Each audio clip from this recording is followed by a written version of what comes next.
Now we are going to understand the role and social position of grandparents. अब grandparents simple सी बात है, elderly के concept के साथ लिंक हुआ है. ठीक है, अब देखें, the idea is going to be socially constructed. It means, if I am going to say this thing is socially constructed, it means there must be historical and cross-cultural changes. ठीक है, यानी कि बहुत सिंपल सी बात है, over the period of time and time society to society change होती रहेगी. ठीक है, अब मैं अगर हिस्टोरिकल की बात करूं तो in the pre modern societies they were having high status because ये लोग जो थे ट्राइबल लीडर्स भी होते थे. ठीक है, लेकिन जब मॉडर्निटी आती है, सोसाइटी इंडस्ट्रियलाइजेशन में आ जाती है, तो ये लोग इंडस्ट्रीज में काम नहीं कर पाते थे. ठीक है, तो दे डिक्लाइन द स्टेटस, इनका स्टेटस लो स्टेटस हो गया. ठीक है, not able to work, not able to work effectively. ठीक है, फिर हमारे पास क्या आता है, सिनेरियो चेंज हो जाता है. हमारे पास सिनेरियो कैसे चेंज हो जाता है? हमारे पास सिनेरियो ऐसे चेंज होता है कि things got change over the period of time. आज की दुनिया में हमारे पास पोस्ट मॉडर्न वर्ल्ड जनरेट होता है. New roles of elderly, elderly का न्यू रोल क्रिएट होने लगा. ठीक है, अब अगर मैं क्रॉस कल्चरल चेंजेस की बात करूं, सोसाइटी टू सोसाइटी वेरिएशन की बात करता हूं आपके साथ, तो मुझे क्या समझ में आता है? Society to society variation. ठीक है, सोसाइटी टू सोसाइटी वेरिएशन में होता क्या है?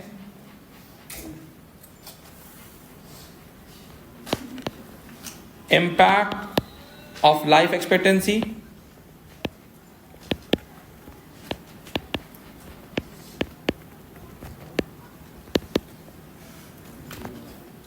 सही है.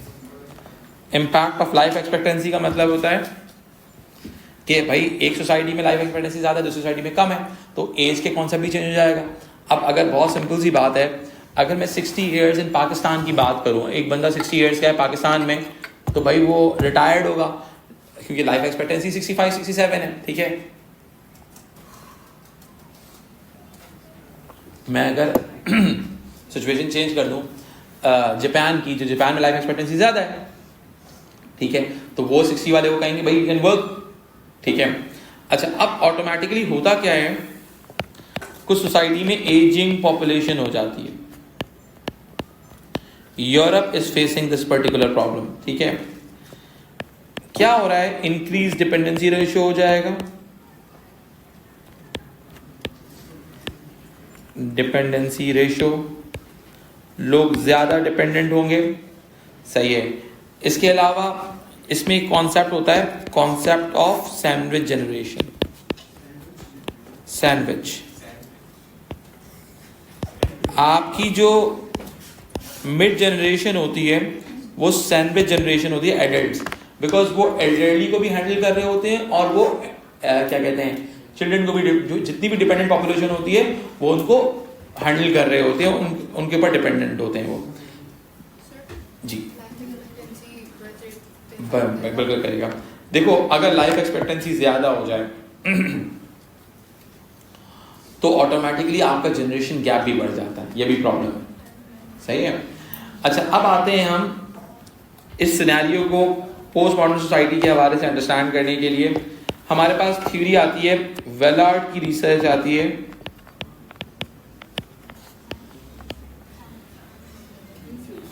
ठीक है, अब ये रिसर्च क्या कहती है, उनके मुताबिक grandparents are important resource,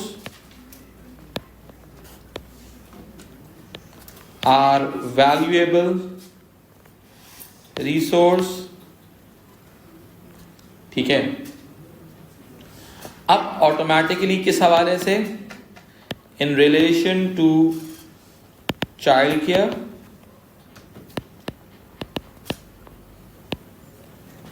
ठीक है। इन यूके 30% ऑफ फैमिलीज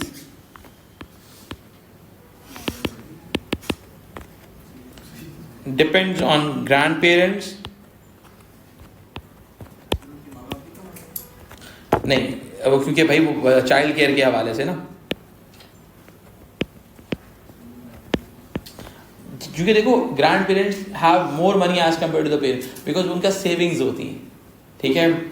अब ऑटोमेटिकली दूसरी तरफ 50% of loan parents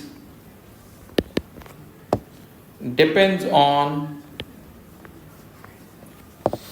grand parents,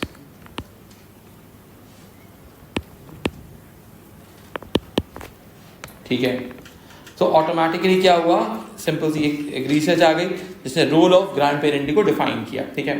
फिर हमारे पास एक और रिसर्च आती है, उस रिसर्च का नाम है स्मॉलवुड and Wilson.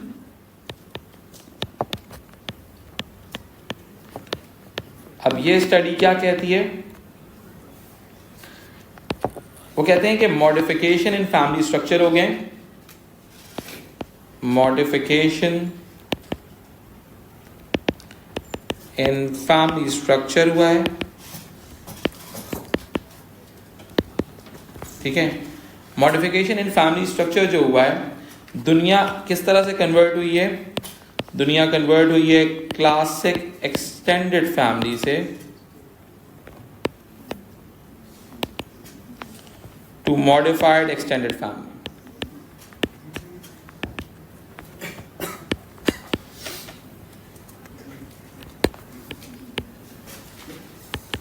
Not living together but technologically connected, ठीक है। अब ऑटोमेटिकली क्या होता है, grandparent support for working women, because modification family structure की एक बहुत बड़ी वजह क्या है, ग्रैंड पेरेंट्स सपोर्ट होता है for working women, new roles of elderly में आ जाएगा, ठीक है। बिकॉज अब इसकी वजह क्या है, इसकी वजह क्या है, चाहे नॉट मॉडिफाइड एक्सटेंडेड फैमिली में क्या है, not living together but technologically connected, but एक दूसरे के साथ लिंक्ड में, बिकॉज उसकी ज़रूरत है उनको, ठीक है। आप उनको इग्नोर नहीं कर सकते, ठीक है। अब इसकी वजह क्या है, मोर फीमेल्स आर वर्किंग,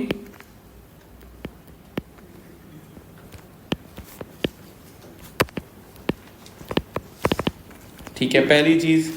दूसरी चीज क्या है, लॉन्ग वर्किंग आवर्स,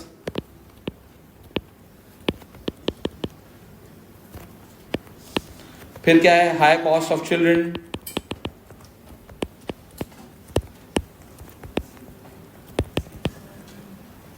ठीक है। तो अब ये तमाम चीजें क्या हैं, आपके जो ग्रैंड पेरेंट्स होते हैं वो शेयर कर लेते हैं, ठीक है। इसमें एक और चीज भी आ सकती है, financial support to grandchildren, financial support to grand children,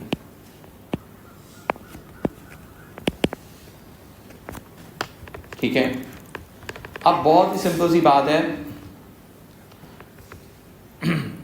देखो मॉडर्निटी के अंदर ग्रैंड पेरेंट्स की जो इंपॉर्टेंस इतनी नहीं थी, लेकिन जब आप पोस्ट मॉडर्न सोसाइटी में आए तो इंपॉर्टेंस बढ़ गई, ठीक है। तो इंडस्ट्रियल सोसाइटीज के अंदर अगर मैं इस चीज़ की बात करूं तो इंडस्ट्रियल सोसाइटीज के अंदर दे वर हैविंग लो स्टेटस, ठीक है, because they were not able to, मैं यहाँ पे वर्क इफेक्टिवली। तो इसमें क्या था, जिसके अंदर इस वजह से डिमिनिश्ड आइडेंटिटी थी इनकी, डिमिनिश्ड आइडेंटिटी, यानी कि उनकी आइडेंटिटी उतनी स्ट्रांग नहीं थी, ठीक है। फिर आपका लॉस ऑफ स्टेटस था,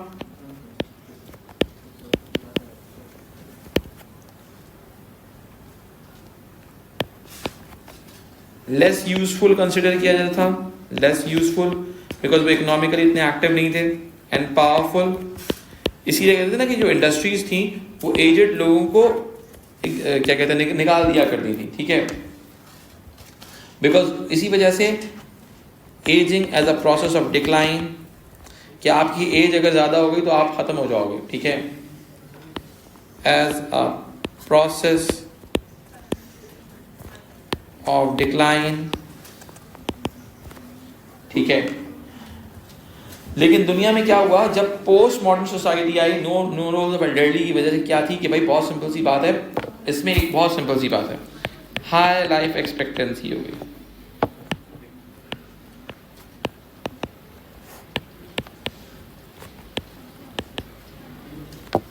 सही है। अब बहुत सिंपल सी बात है, इसमें एक और चीज की बात करते हैं। कुछ सोसाइटीज होती थी जो नोमैडिक सोसाइटीज थी, ठीक है। एक स्टडी है विक्टर की स्टडी क्या कहती है, बहुत ही मजे की स्टडी है। नोमैडिक सोसाइटीज में जो प्रॉब्लम था वो ये था कि दे वर कंसिडर्ड क्या कहते हैं एल्डरली एज अ बर्डन, ठीक है। अब होता क्या था, नोमैडिक सोसाइटीज कौन से, नोमैड्स कौन होते हैं, जो एक जगह से दूसरी जगह कॉन्स्टेंटली मूव करते रहते हैं। तो they consider their elderly as a burden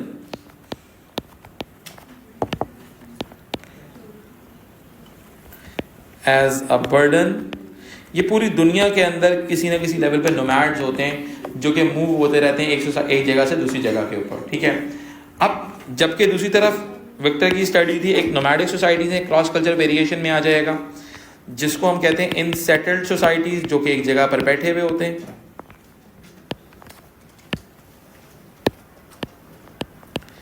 इनसेटल्ड societies, elderly knowledge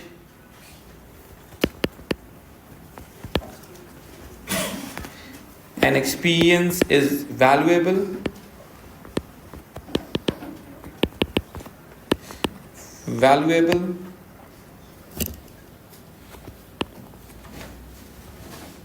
ठीक है। फिर हमारे पास एक और एल्डरली के हवाले से स्टडी आ जाती है जो कहती क्या है,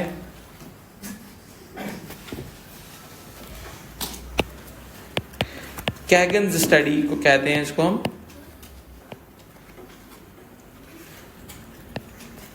कैगन्स स्टडी।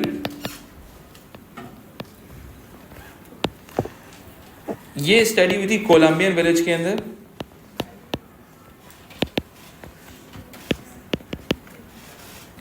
ठीक है। इसमें यह था कि उसमें ये स्टडी की थी कि older people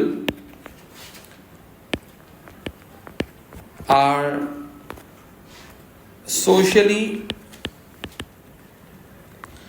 and economically active,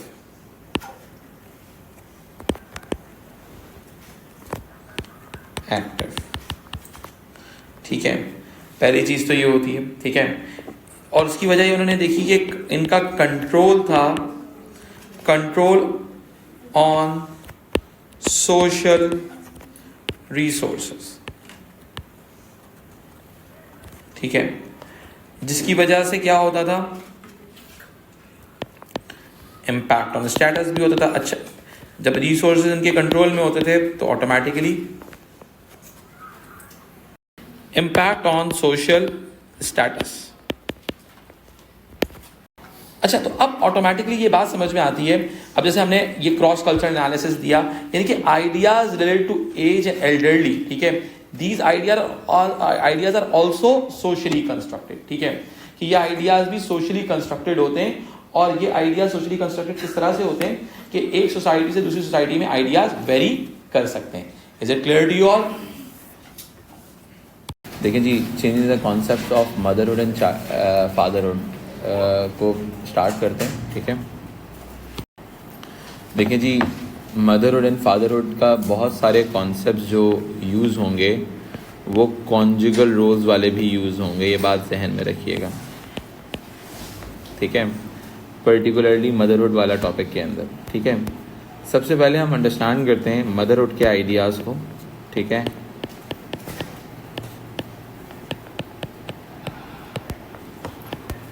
ठीक है। अब क्या होता है, इसमें कहा यह जाता है, it's more about taking care of child's need, taking care of child's need, ठीक है।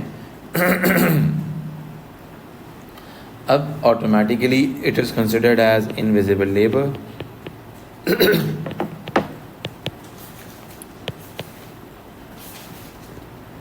ठीक है। अच्छा, अब क्या होता है हाउस हैंडलिंग, ये तमाम चीज़ें भी मदरहुड के साथ आ जाती हैं, ठीक है। हम इसमें थ्योरिस्ट के ऊपर आ जाते हैं। आरफिनी के नाम से एक थ्योरिस्ट हैं, उन्होंने कहा आफ्टर इंडस्ट्रियलाइजेशन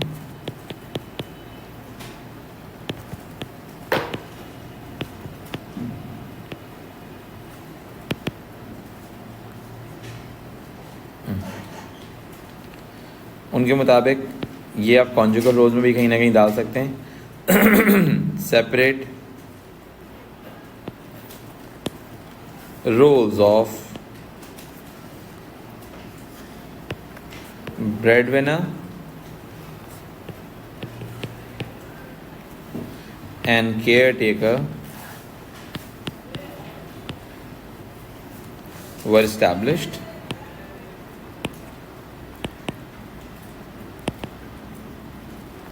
ठीक है। अब क्या होता है, ब्रेड विनर का रोल मेल को दिया जाता है, केयर टेकर का रोल फीमेल को दिया जाता है। सही है।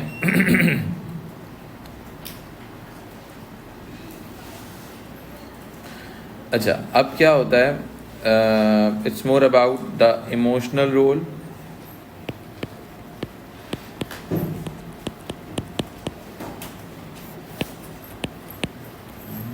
सही है जी। अब ये क्या था, स्टीरियोटिपिकल एरियाज थे, ठीक है। ये जो मैकेनिज़्म रहा है ये टिल 20th सेंचुरी रहा है कि गुड वाइफ इज़ समथिंग जो कि इमोशनल नीड्स का ख्याल रखे, ठीक है। फिर हम आगे आते हैं एक और थ्योरिस्ट के ऊपर, ये हम थ्योरिस्ट ऑलरेडी पढ़ चुके हैं। पार्सन्स ने क्या कहा था कि भाई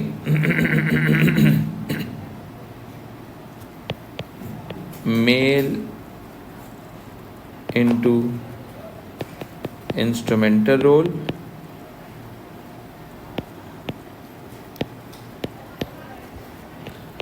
फीमेल इनटू एक्सप्रेसिव रोल।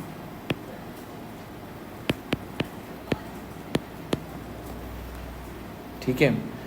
अब क्या होता है, जबकि दूसरी तरफ देखा जाता है कि after industrialisation,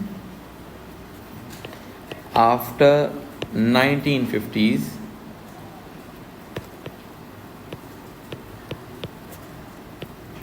women begin to work outside,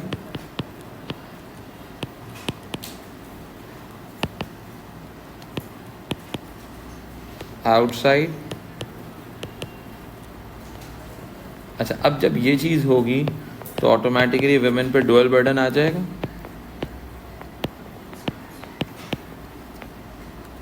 ठीक है। अब क्या होता है कि ये जो डुअल बर्डन था फीमेल के ऊपर, ये डुअल बर्डन बड़ा वाइटल रोल प्ले करने लगा। फीमेल व फेल्ट ऑप्रेस्ड। ठीक है। अब क्या कहते हैं, जो female jobs picked up due to economic crashes and the need for the workers. ठीक है। फिर इसके बाद हमारे पास डुअल बर्डन आने लगा। वही मैंने आप लोगों को यंग पार्ट, वो जो मैंने कॉन्जुगल रोल्स में ये सारा पढ़ाया हुआ था। ठीक है। अब क्या होता है, यंग एंड विल्मो आते हैं, वही वाली बात करते हैं जो हमने 3.3 में कही थी।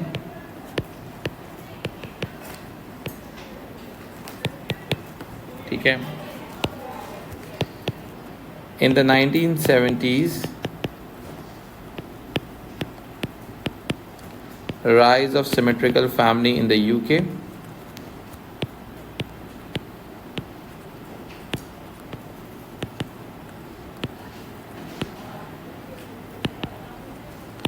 In the UK. अब इससे क्या हुआ? Dual roles for females.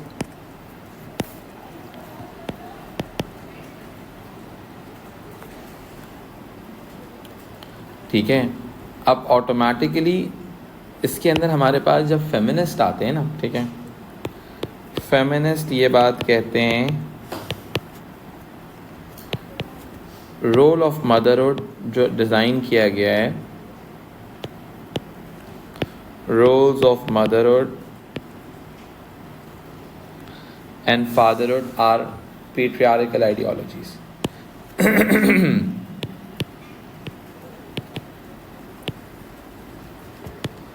are patriarchal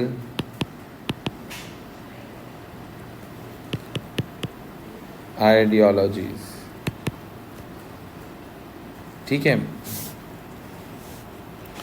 ये पेट्रियार्कल आइडियाज़ सोसाइटी में डेवलप हुए हुए हैं कि male is performing different role, जबकि अगर दोनों भी सेम रोल भी परफॉर्म करें तो डोमेस्टिक जो रिस्पॉन्सिबिलिटी है वो फीमेल के ऊपर लगा दी जाती है। ठीक है, फिर इसमें हमारे पास आते हैं चैम्बर्स। ये सारे थ्योरीज मैं इस तरह इसलिए भी दोबारा करवा रहा हूँ ताकि आपके लिए एक बात रिकैप हो जाए फॉर द कॉन्जुगल रूल्स। ठीक है,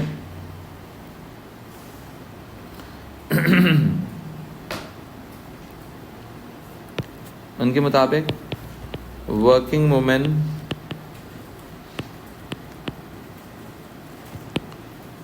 कट डाउन their job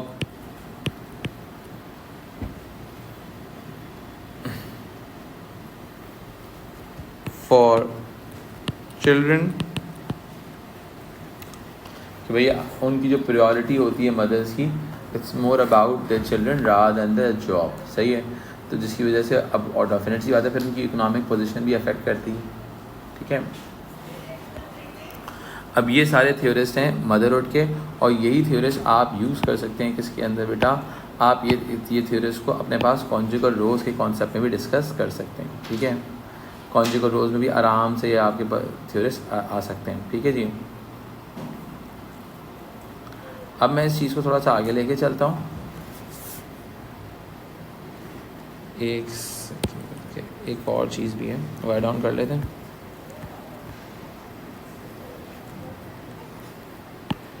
हमारे पास एक और थ्योरिस्ट आते हैं, उसमें उनका नाम है विल्किंसन।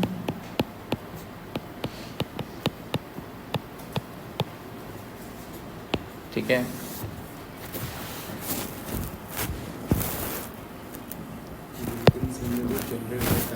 जी जी बिल्कुल ऐसा ही है, मैं उसी पे आ रहा हूँ। ठीक है, अब इन्होंने एक आइडिया दिया था, उसका नाम था gender quake.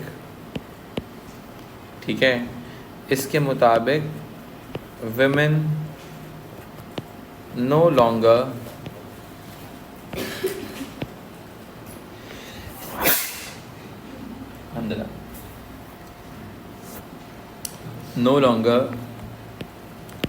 prioritize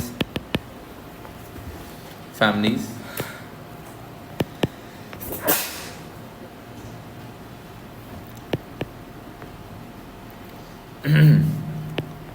over their own wants and needs। ठीक है, एंड फाइनेंशियल सिक्योरिटी। ठीक है, 994। ठीक है, तो अब होता क्या है कि educated women are beginning to start motherhood later in life. ठीक है, जिसके अंदर आप ये बात कर सकते हो, ये चेंजेस में भी आ सकती है। Educated women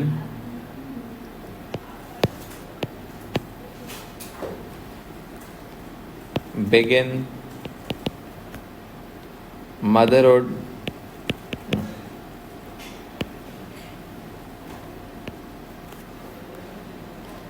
later in life। Exactly, family planning भी हो सकती है और इसके अंदर मैरिज भी लेट हो सकती है। ठीक है, इसके अलावा एक और चीज़ भी है, मदरहुड विदाउट हस्बैंड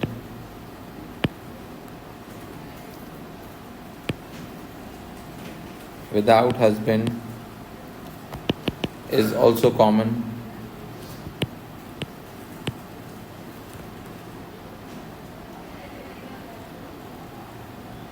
ठीक है, women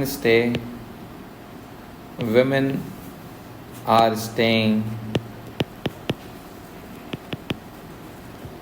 childless by choice.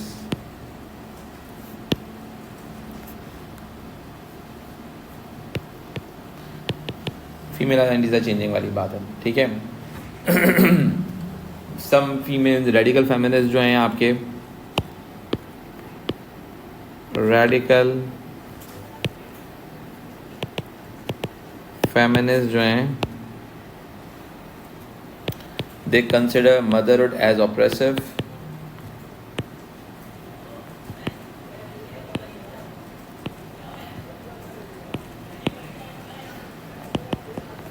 ठीक है।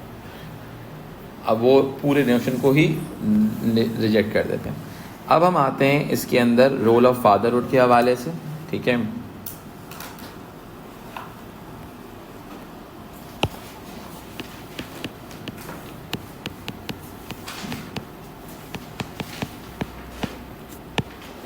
ठीक है, अब इनके मुताबिक, फादरहुड के मुताबिक, सबसे पहले थ्योरिस्ट आते हैं मिलर, ठीक है।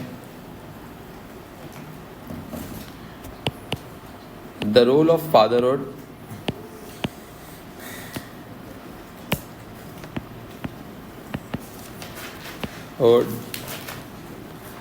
is not as strict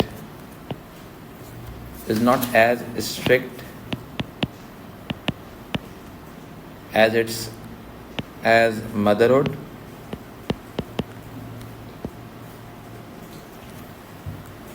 ठीक है। अब ऑटोमेटिकली बहुत सिंपल सी बात है, जो there are so many mens who are males में be unemotionally available, emotionally unavailable, males may be emotionally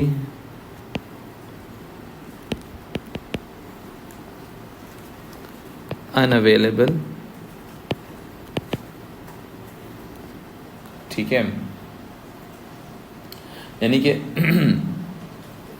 female emotionally unavailable नहीं हो सकती, but mail can be do this thing, ठीक है। अच्छा, अब आते हैं आगे। इन south Asian societies,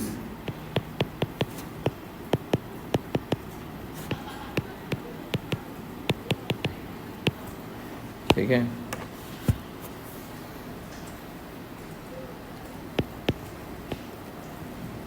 great father is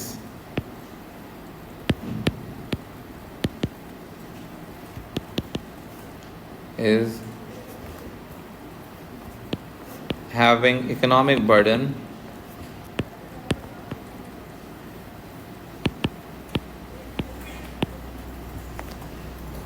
सही है। अब क्या होता है, जो इमोशनल स्टेबिलिटी साथ कोई लिंकेज नहीं होता, ठीक है। अब क्या होता है कि भाई man should be the bread winner. UK वगैरह के अंदर भी कहा जाता है, in UK also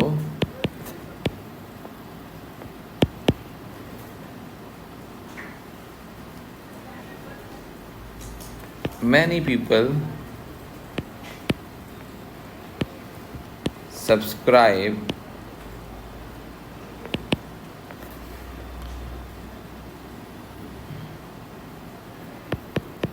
to the way of thinking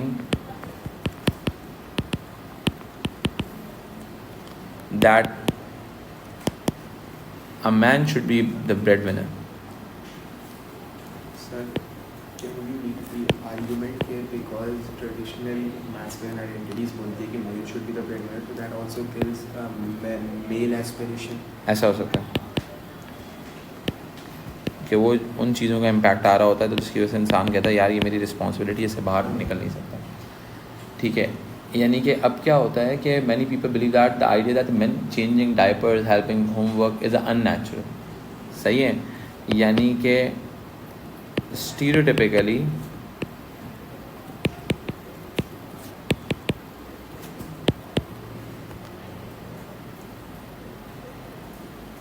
house care और चाइल्ड केयर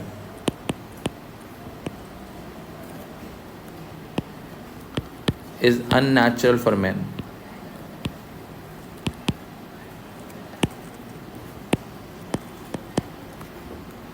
ठीक है जी। अब क्या होता है कि भाई ऑटोमेटिकली जो मार्क्सिस्ट आइडियाज़ हैं, मार्क्सिस्ट फेमिनिस्ट हैं, वो कहते हैं कि कैपिटलिस्ट नेचर ऑफ वर्क है, इस वजह से जो है मेल जो है उस चीज़ को एग्जर्ट आउट कर रहा होता है। ठीक है, but over the period of time ये भी देखा गया है कि there are changes in the fatherhood also. ठीक है, फादरहुड आहिस्ता आहिस्ता दुनिया के अंदर चेंज होता हुआ भी नज़र आया है। ठीक है, अच्छा अब क्या होता है, चेंजेस की अगर हम बात करते हैं,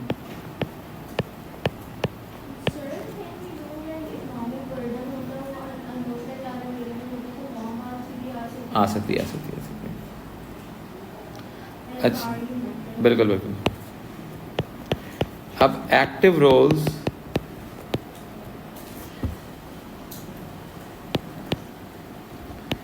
in their children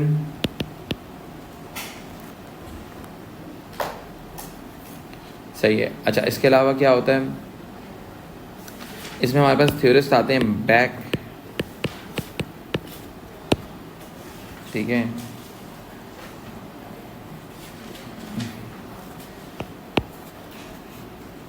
men are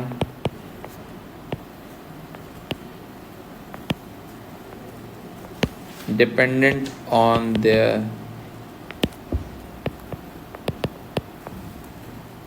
children for joy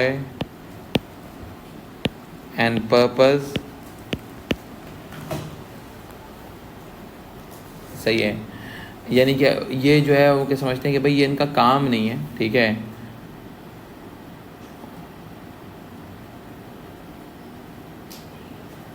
ठीक है, ये इनका काम नहीं है। ठीक है, बस ये जो है ये जब दिल चाहता तो कर लेते हैं। ठीक है, फिर आगे आते हैं हम रिजमैन की तरफ।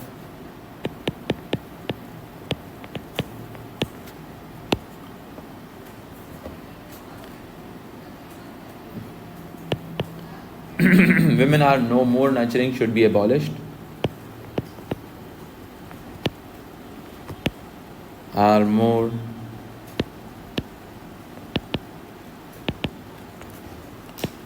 should be abolished।